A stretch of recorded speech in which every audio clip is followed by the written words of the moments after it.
Hi guys, welcome back to my channel. तो guys, आज की वीडियो में मैं आप सबको रियलिस्टिक एप्पल ड्रॉ करके दिखाऊंगी इन जस्ट 3 सिंपल स्टेप्स और बहुत सारे टिप्स एंड ट्रिक्स के साथ। तो चलिए वीडियो स्टार्ट करते हैं। तो इस ड्राइंग को बनाने के लिए मैं यहाँ पे ब्रूस्टो की अल्ट्रा स्मूथ ब्रिस्टल पेपर जो कि 250 GSM की है, A4 साइज की शीट अभी मैं यूज कर रही हूँ। ब्रिस्टल पेपर आप कोई भी ब्रांड का यूज कर सकते हो एंड ये ग्लूड शीट है, मतलब ये एक एक शीट अलग हो जाते हैं। चलिए मैं करके दिखाती हूँ। एक एक शीट को आप अलग से निकाल के उसके बाद ड्राइंग बना सकते हो। बहुत ही इजीली डिटैच हो जाते हैं, आप देख सकते हो। ये पेपर बहुत ही ज़्यादा स्मूथ है जिसकी वजह से आपकी ड्राइंग बहुत रियलिस्टिक बनती है। आपको ज़्यादा मेहनत नहीं करनी पड़ती है ब्लेंडिंग के लिए। ओके, तो चारकोल पेंसिल मैं यूज़ कर रही हूँ कैमलिन की। ये है सॉफ्ट चारकोल पेंसिल। आउटलाइन बनाने के लिए मैकेनिकल पेंसिल या 2B या HB कोई भी ग्रेफाइट पेंसिल आप यूज़ कर सकते हो। ये है टॉम्बो की मोनो0 इरेजर जिसे मैं हाईलाइट करूंगी। दोनों अलग अलग साइज की पेपर स्टम्प लिया है ब्लेंडिंग के लिए एंड मैं ब्रश का भी यूज करूंगी ब्लेंडिंग के लिए। 2 ब्रश मैंने यहाँ पे लिया है, दोनों में से कोई भी आप यूज कर सकते हो। तो मैं अभी आउटलाइन बनाना स्टार्ट कर रही हूँ। इसके लिए मैंने 2B पेंसिल लिया है, आप मैकेनिकल पेंसिल का भी यूज कर सकते हो। तो अभी मैं आपको एप्पल ड्रॉ करने की सबसे ईजी तरीका दिखा रही हूँ। तो सबसे पहले मैंने एक सर्किल बनाया है क्योंकि एप्पल का जो शेप है वो ऑलमोस्ट गोल होती है।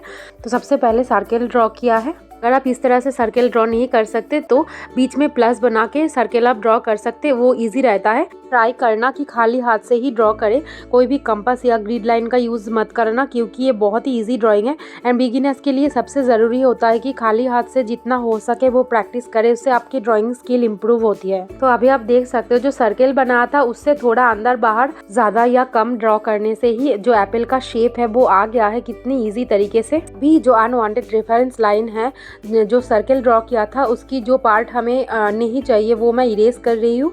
इसी तरीके से कोई भी चीज़ की अगर आप बेसिक शेप इमेजिन कर पाओ तो कोई भी चीज़ को आप इजीली खाली हाथ से ड्रॉ कर पाओगे। अभी एप्पल की लेफ्ट साइड में छोटी सी सर्किल मैंने ड्रॉ किया है, ये हाईलाइटेड पार्ट होगा।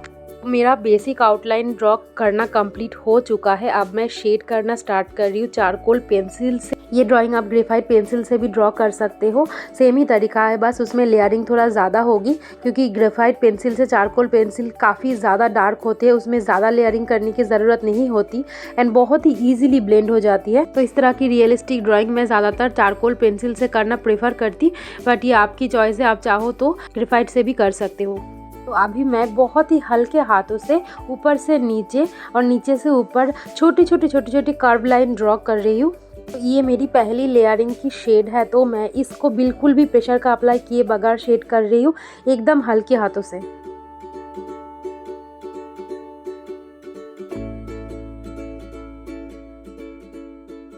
तो गाइस, पूरी जगह में शेड नहीं करना है, थोड़ा थोड़ा जगह को छोड़ना है और थोड़े थोड़े जगह में शेड करना है। जैसे कि आप देख रहे हो ऊपर से नीचे की तरफ, नीचे से ऊपर की तरफ शेड करना है। ये शेड मैं अपनी रेफरेंस इमेज को फॉलो करके कर रही हूँ, जैसे मेरे रेफरेंस इमेज में है वैसे ही शेड करने की कोशिश कर रही हूँ। तो आप भी वैसा ही करना, कोई भी रेफरेंस इमेज लो उसको अच्छे से फॉलो करो, ऑब्जर्व करो कि कौन सी जगह में लाइट शेड है, कौन सी जगह में डार्क शेड, उसके हिसाब से पेंसिल पे प्रेशर का अप्लाई कम या ज़्यादा करना है। कि ये चारकोल पेंसिल है, चारकोल पेंसिल में ग्रेफाइट की तरह 2B 4B इस तरह की ग्रेड्स नहीं होते हैं, एक ही पेंसिल को यूज़ करके लाइट टू डार्क शेड करना होता है। तो पेंसिल के ऊपर कंट्रोल बना रहना सबसे ज़रूरी होता है और ये चीज़ ओनली प्रैक्टिस से होगी, कोई शॉर्टकट नहीं है। तो गाइस, अभी ये जो सर्किल ड्रॉ किया था इसको मैं कुछ शेड नहीं करूँगी, बिल्कुल खाली छोड़ दूंगी क्योंकि ये हाईलाइटेड एरिया थोड़ी बड़ी है, तो इसको मैं कोई शेड नहीं करूँगी। पूरी ड्राइंग के अंदर ऐसे बहुत सारे जगह होते हैं जहाँ पे छोटी छोटी हाईलाइटेड होते हैं, तो वो जगह हम खाली छोड़ नहीं सकते, उसको हमें शेड करना ही पड़ता है। शेड करने के बाद जब हमें हाईलाइट करना होता है तो हम इरेज करके या वाइट पेन का यूज़ करके हाईलाइट करते। और जब ड्राइंग में हाईलाइटेड एरिया थोड़ी सी बड़ी हो तो आप कोशिश कीजिए उसको खाली छोड़ने की, उससे वो एरिया क्लीन रहते हैं और नेचुरली हाईलाइटेड लगते हैं। तो गाइस, इस ड्राइंग की रेफरेंस इमेज की लिंक मैंने डिस्क्रिप्शन बॉक्स में ऑलरेडी डाल दिया है, आप वहाँ से चेकआउट कर सकते हो। तो गाइस, वीडियो को जल्दी दिखाने के लिए मैंने थोड़ी सी स्पीड को इंक्रीज़ किया है, बट अगर आप घर पे ट्राई कर रहे हो तो बिल्कुल भी जल्दबाजी मत करना। तो ऐसे ही मैं पूरी एप्पल की जो फर्स्ट लेयर की शेड है वो कंप्लीट कर लूँगी।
तो इस ड्राइंग में लाइट की सोर्स आ रही है राइट साइड के ऊपर से, तो इसकी शेडो जो है वो लेफ्ट साइड की नीचे की तरफ पड़ेगी थोड़ी सी, जो कि मैं बाद में ड्रॉ करूँगी पूरी ड्राइंग कंप्लीट होने के बाद।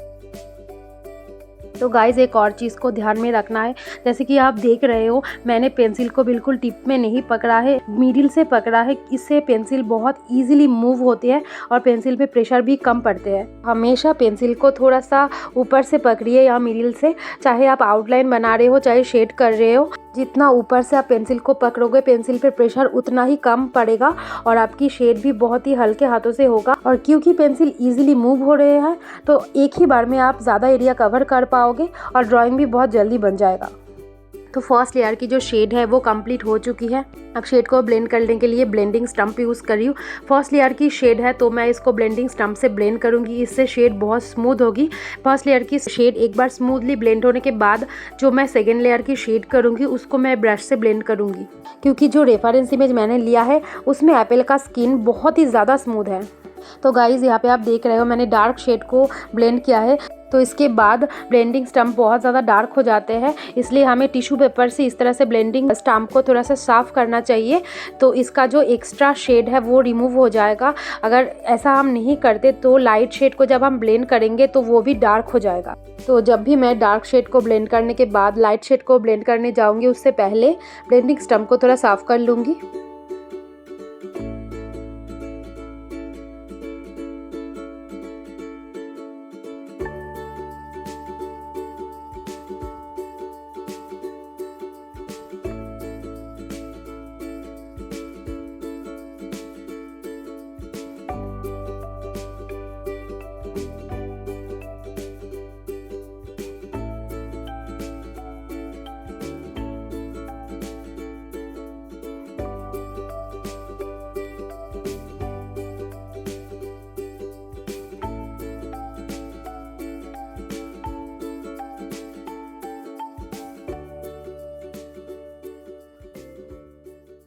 तो मेरी फर्स्ट लेयर की जो शेड है उसकी ब्लेंडिंग ऑलमोस्ट कंप्लीट हो चुकी है। अब मैं इसके ऊपर एक और लेयर की शेड करूंगी। तो ऐसे आपको एक ही बार में नहीं करना है, लेयरिंग एंड ब्लेंडिंग करना है। जितना आप लेयरिंग एंड ब्लेंडिंग अच्छे से करोगे उतनी आपकी ड्राइंग्स रियलिस्टिक बनेगी। मैं यहाँ पे चारकोल पेंसिल का यूज़ कर रही हूँ, क्योंकि चारकोल पेंसिल काफ़ी ज़्यादा डार्क होता है, तो 2 बार की लेयरिंग ही काफ़ी है। अगर आप ग्रेफाइट पेंसिल से करो तो हो सकता है 1-2 और बार आपको लेयरिंग करनी पड़ेगी, पर ग्रेफाइट पेंसिल से भी आप बहुत रियलिस्टिक इफेक्ट अचीव कर पाओगे। तो गाइस फर्स्ट लेयर पे मैंने जिस जिस जगह पे शेड किया था, अभी सेकेंड लेयर पे भी उसी जगह में दोबारा शेड कर रही हूँ। इससे डार्क एरिया थोड़ा और डार्क हो जाएगा।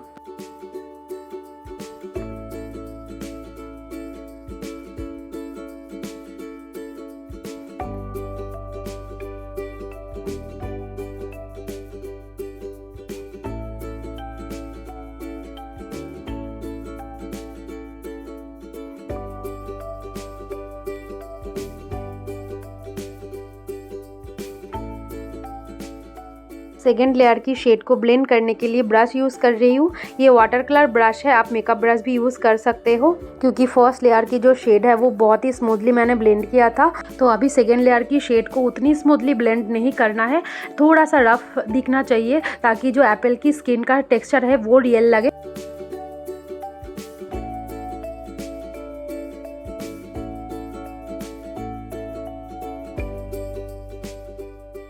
तो अभी आप देख सकते हो शेड को ब्लेंड करने के बाद अभी से ये रियल लगने लगा है। अभी जो छोटी छोटी हाईलाइटेड बचा है उसे करने के बाद एकदम रियल लगेगा।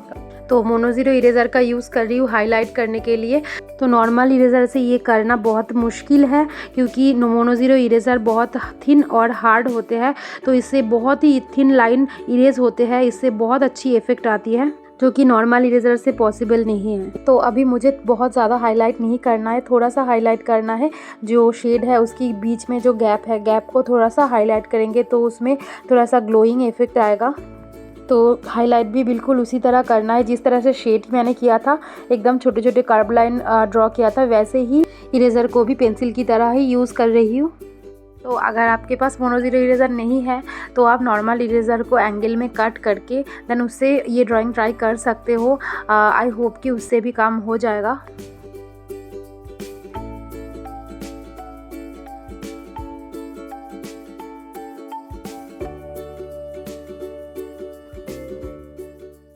तो हाईलाइट कंप्लीट होने के बाद भी मुझे थोड़ा सा ब्लेंड करना है। जो हाईलाइटेड मैंने किया था उसी एरिया को सिर्फ हल्के हाथों से ब्लेंड करना है, इतना ज़्यादा ब्लेंड नहीं करना कि हाईलाइटेड एरिया डार्क हो जाए।